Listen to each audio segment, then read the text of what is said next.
ओ भरे रही कोठी तोर बेटा हो ही रतन नाम ल सुमरले सतनाम के संगी काबर लबेदा खाबे आन के भैया काबर लबेदा खाबे आन के और संगी काबर लबेदा खाबे आन के भैया काबर लबेदा खाबे आन के यही थैया भैया ला किसानी करके जतन भरे रही कोठी तोर बेटा होगी रतन यही थैया भैया ला किसानी करके जतन भरे रही कोठी तोर बेटा होगी रतन नाम ला सुमरले सतनाम के संगी काबर लबेदा खाबे आन के संगी काबर लबेदा खाबे आन के संगी काबर लबेदा खाबे आन के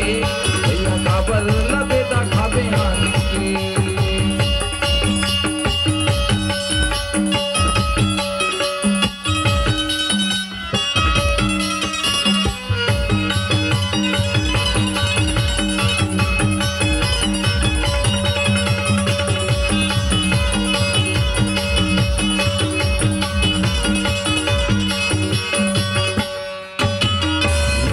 के सेवा कर ले मेवा बापे भारी जी सुखमा जीवन बीत जाही संगवारी सुखमा जीवन बीत जाही संगवारी ये भैया के सेवा कर ले मेवा बापे भारी जी सुखमा जीवन बीत जाही संगवारी सुखमा जीवन बीत जाही संगवारी मुक्ति मिली जाही कर ले सत्य के भजन भरे रही कोठी तोर बेटा होगी रतन कर ले परख गुरु ज्ञान के संगी काबर लबेदा खाबे आन के संगी काबर लबेदा खाबे आन के संगी काबर लबेदा खाबे आन के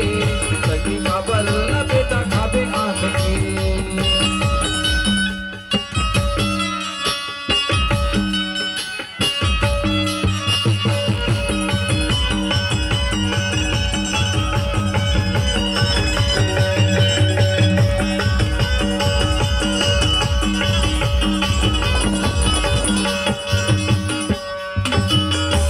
समझाला माटी के समान गा अपने से धन सब दीनी आही गाऊंगा अपने से धन सब दीनी आही गाऊंगा प्रकृति समझाला माटी के समान गा अपने से धन सब दीनी आही गाऊंगा अपने से धन सब दीनी आही गाऊंगा मन मां ठान ले करके परम भरे रही कोठी तोर बेटा होगी रतन गलती जंगर में कभू जान के संगी काबर लबेदा खाबे आन के संगी काबर लबेदा खाबे आन के संगी काबर लबेदा खाबे आन के संगी काबर लबेदा खाबे आन के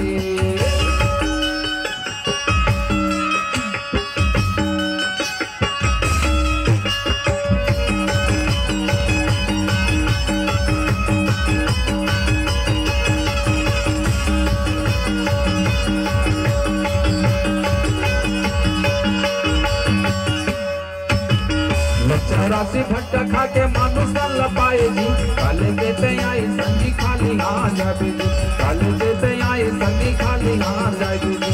चौरासी भट्टा खा के मानुष लपाए जी काले देते जाबे संगी खाली हाँ ताए जी काले देते जाबे संगी खाली हाँ ताए जी सतकारम करे लगाई के लगन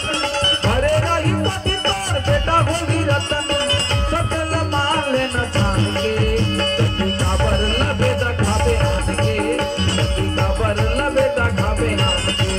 संगी काबर लबेदा खाबे आन के संगी काबर लबेदा खाबे आन के यही छंगा बुला किसानी करके जतन भरे रही कोठी तोर बेटा होगी रतन यही छंगा बुला किसानी करके जतन भरे रही कोठी तोर बेटा होगी रतन धन परख गुरु ज्ञान के संगी काबर लबेदा खाबे आन के संगी काबर लबेदा खाबे आन के संगी काबर लबेदा खाबे आन के संगी काबर लबेदा खाबे आन के संगी काबर लबेदा खाबे आन के संगी काबर लबेदा खाबे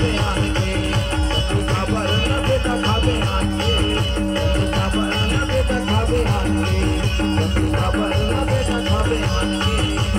खबर बेटा खावे आंगे।